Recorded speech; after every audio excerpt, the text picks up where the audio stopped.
So, kumusta mga kanoysi? Welcome back sa ating YouTube channel, Philippine Noisy. So, again, another update na naman tayo sa ating pinaka-viral na mayor ngayon dito sa Pilipinas. Walang iba kundi si Mayor Alice Guo.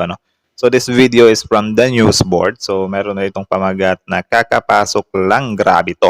PBBM na shock sa kasabwat ni Mayor Guo. Duterte tinuro, Tamba Gordon. So, yan yung title niya, no? So, bago natin simulan, the news board, support nyo yan. Tapos, syempre, kung trip nyo ng mga ganitong reaction video, may kasama kayo manood. Huwag na rin kalimutan, supportahan yung YouTube channel natin, Filipino AC. So, hindi na natin ito patatagalin pa. Baka agawin pa ng China. Again, ang title ng video ito, kakapasok lang, grabe to. PBBM na shock sa kasabwat ni Mayor Guo. Duterte tinuro, Tamba Gordon. So, ano kaya yan, men? Ano kaya yan? Grabe, patagal ng patagal pa-intense ng pa-intense. So, like, comment, share, subscribe.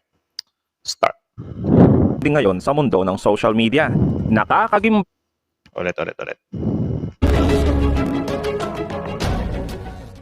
Ito ang mainit na balita at trending ngayon sa mundo ng social media.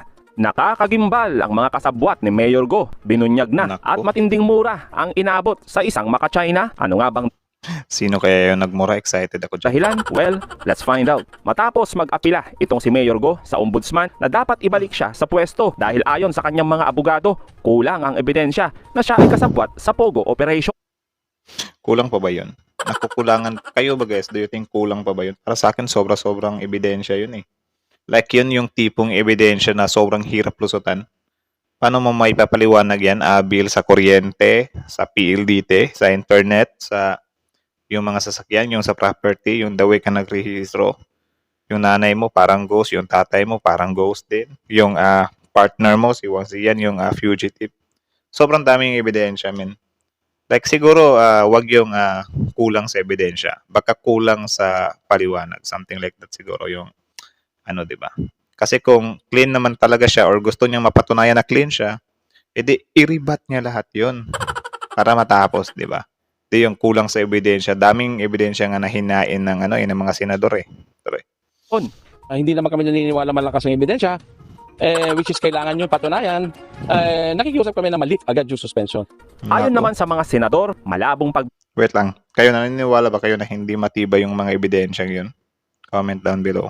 pagbigyan si Guo dahil sa malinaw na pagkukulang at koneksyon nito sa Pogo. Binunyag naman ni Senador Gatchalian ang mga kasabwat ni Mayor Guo sa kanilang illegal na Pogo operation. Sa mga, again, I cannot say the names, pero mayroon pang ibang politiko according sa Naku. intelligence agencies natin. Part of that Pogo Hub, part of the web. Hindi na elaborate masyado kung ano yung participation, but definitely part of the web.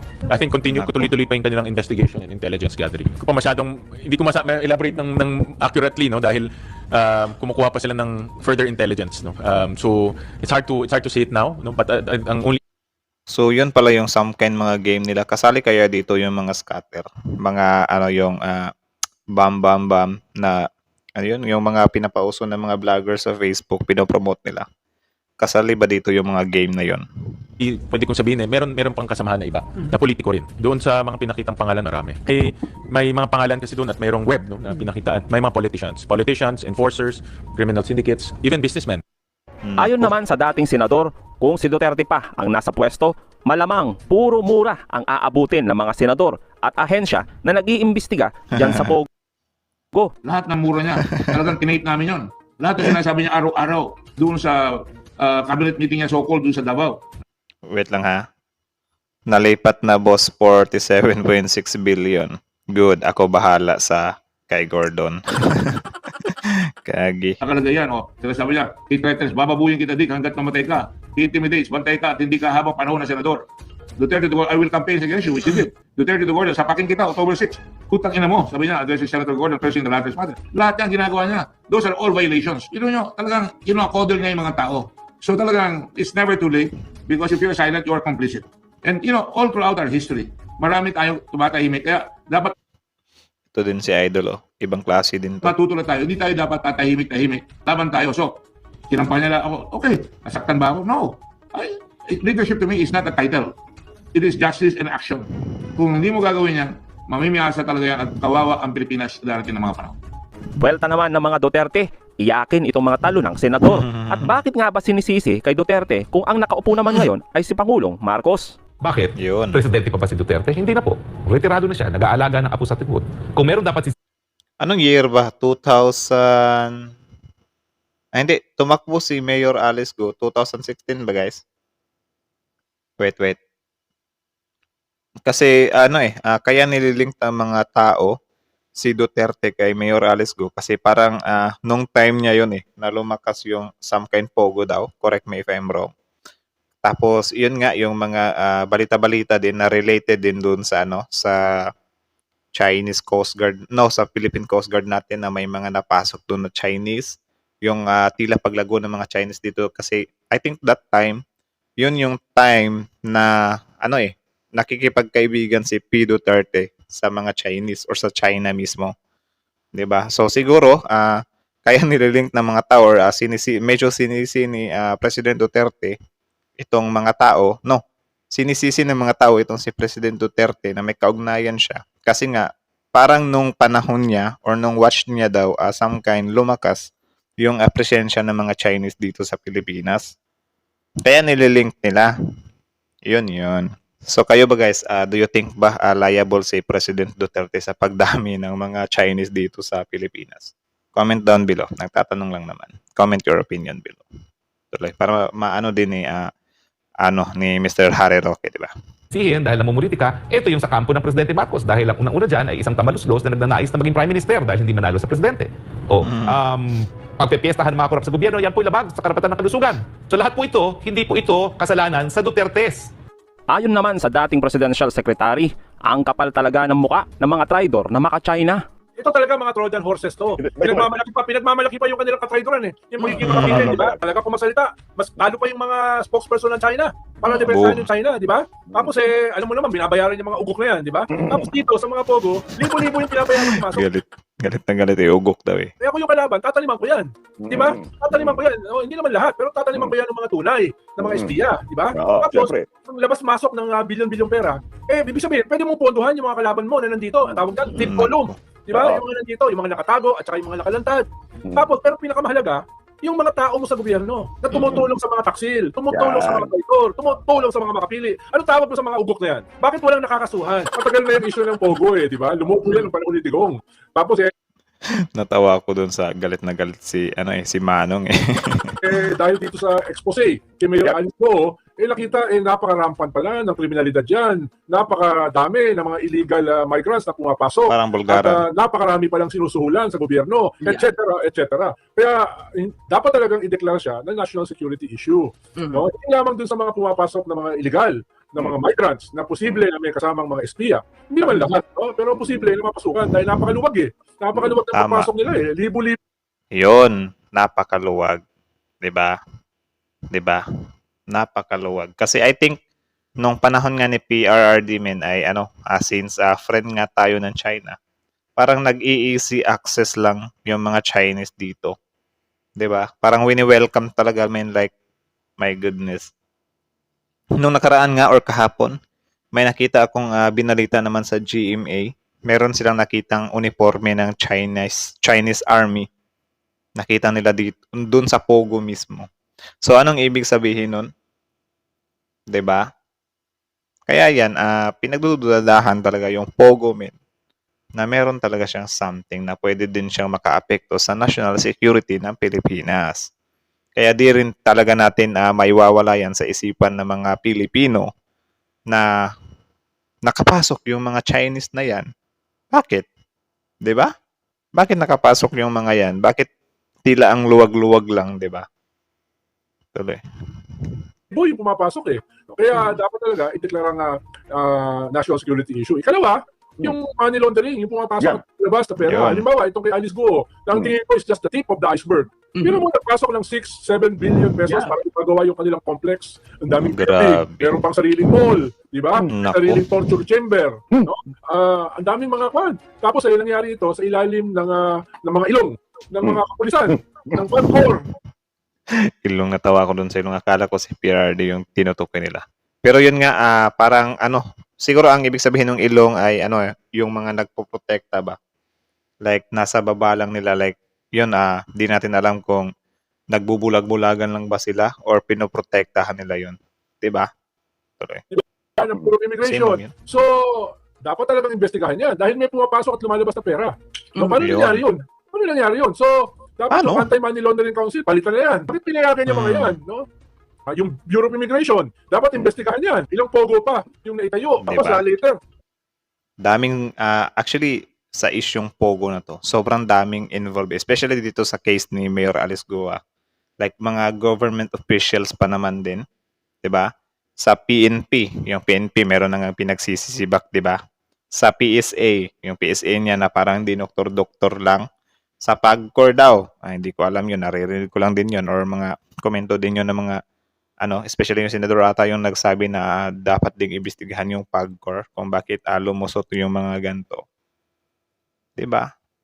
Like, men, sobrang talaga nito like tawag diyan. Dapat talagang seryosoin tong mga nangyayari ngayon kay Mayor Alice Go at ang dapat gawin diyan para matukoy talaga or matunton, syempre, babalik tayo sa panahon sa kung saan doon sila nagsimula or which sino yung mga nagha-handle that time, sino yung mga pwedeng sangkot din that time, sino yung nagpoprotekta kasi hindi naman lalago to kung walang protector eh.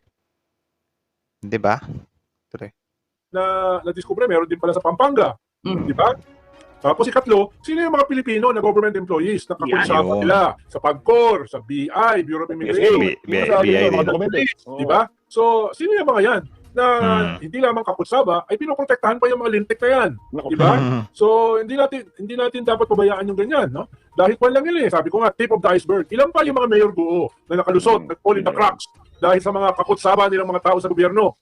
Di ba? Diyan din ako nagwa-wonder dati nung bago pa lang siya ba like napag-isip-isip ko din ba na ilan pa kaya mga Mayor Alice Go yung nagkalat ngayon sa Pilipinas Kasi kung sobrang dami may nakakalungkot yung gano'n like I mean alarming talaga siya. Yan ba ay pwede mangyari sa China? Pwede ba nating kayuan ng pogo sa China? Pwede ba nating pasukan ng ating mga Pilipino para tumakbong mayor sa China? Imposible yun. Pero bakit sila nagagawa nila dito yan? There must be some high-ranking protector involved. Exactly. Meron akong ganyan na balitaan eh. Mukhang kakilala nyo yun eh. Mukhang kakilala nyo, kung sino man yun eh. No? Doon sa yung pati kasama yung kanyang asawa dito sa pagbubuo nito ng Pogo Hub. So, lumobo ito, parang kabuti, nagsulputan. Buti na lang na-expose ito si Alice Guo. No? Buti na lang ay nakita yung Diba? hindi ko maintindihan. Buti na lang na-expose itong si Mayor Alice Go. Tapos yung ibang mga maka-China dito, bakit daw pinagtutuunan ng pansit si Mayor Alice Go? Nawawala daw yung yung pagka-focus dun sa Pogo. Mayor Alice Go at Pogo ay lang din naman yan eh. Connected lang din naman yan eh. 'Di ba? Siya nga yung nagrehistro, siya nga yung presidente, tapos bibitawan natin. Nako. Tuloy-tuloy. Yan, paano hindi nakita yung napakalaking mga buildings na yon sa isang maliit na munisipyo, no? Ikaw ba Tama. ma-imagine mo yun? Gano'ng karami pa yung ganon? Aha. Sino Kasi yung actually, ang question dyan sa hindi naman nakita. Paano nagbulag-bulagan? Yan. Itong mga nabigyan. Yun. Kung Yan. bilyon-bilyon Bulag-bulagan, yan, pwede siyempre, yun. alam natin na Yan. kung paano sila nagbulag-bulagan. Natapalan ng salapi ang Real talk. Tama yun. Or, I mean, may malaking posibilidad yun. Yung nagbubulag-bulagan. Tapos yan, yung natapalan. Of course, alam naman natin dito sa Pilipinas talaga. Sobrang daming politiko, government officials na wala. Mukhang pera. Diba? nila mga mata. Pero ito, sabi mo, tip of the iceberg. Kaliwat kanan naman ngayon ang raid sa mga Pogo, di ba? At kaliwat kanan din ang nakikita na wala mga papel o dubious na mga papel at pinapadeport na sila. Ang huling bilang, 157, 176, basta daan-daan eh, di ba? Ibig sabihin, normal na pag nagpunta ka, nag-inspection ka sa isang Pogo na may illegal, merong ibang ginagawa at yung mga nagtatrabaho doon ay undocumented. Isa lang po yun. Nako. Ang ibig sabihin yan, bakit dumami ito? Hindi na, tatanungin na kitang diretso. Bakit nga dumami ito? Sino ba nasa likod niya? Meron ba ito? Ito ba enabled? Yan. May mga enabler ba itong Pogo? Dahil naalala natin, itong mga kongresista, ay mga senador, di ba parang naipasay batas, pinirma naman nila eh. Tapos ngayon sabihin nila, ganito nangyayari, yung mga umaalma ngayon, ay sila din dati pumirma. So, hugas na may ba ito, Seth? Ang ibig sabihin, kung this is a national security issue, ito ba ay nagtatanggal o nagkakalaglagan na rin doon sa mga na bulag-bulagan at nabigyan? At ito ba ang panahon sa tingin mo na So kayo, any suggestion kung ano yung gagawin natin sa mga honghang na mga nagbubulag-bulagan na yan? A, bitay, B, bitay, C, bitay. Comment down below.